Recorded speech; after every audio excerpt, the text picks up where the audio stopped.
સુરત બિનવારસી 1100 મૃતદેહના અંતિમ સંસ્કાર બાદ મોક્ષ યાત્રા હરિદ્વારમાં અસ્થિ વિસર્જન કરી પુષ્કરમાં મુક્તિ પૂજા।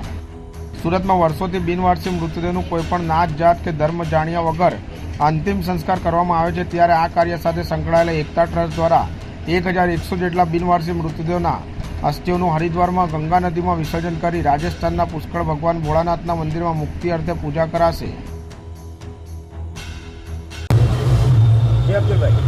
जी, હું સુરત શહેર એકતા ટ્રસ્ટ વતી અબ્દુલ रहमान મલબારી આપના ચેનલના માધ્યમ દ્વારા સુરતવાસીને જણાવું છું કે અમારી સંસ્થા પાછલા 35 વર્ષથી બિનવારસી માનવીઓનું મૃત્યુ તથા એને પોસ્ટમોર્ટમ રૂમ સુધી પહોંચાડું, ત્યારબાદ એના વાલી વારસ ન મળી આવે તો એના કાયદાકીય કાર્યવાહી બાદ એની અંતિમ વિધિ કરવાનું કાર્ય કરીએ છીએ, જેમાં દરેક મૃતકોના પાર્થિવ શરીરની અસ્થિઓ અમે ભેગા કરી વર્ષમાં એકવાર અહીંયા સુરતથી હરિદ્વાર અને ત્યાંથી પછી રાજસ્થાન પુષ્કર જઈ એમને વિધિ વિધાન મુજબ આપણે એને અંતિમ સંસ્કાર કરી એને પધરાવીએ છીએ અને મોક્ષ માટે એની પ્રાર્થના કરીએ છીએ, જેના અનુસંધાનમાં આજે અમે 35મી વાર અહીંથી જઈ રહ્યા છીએ।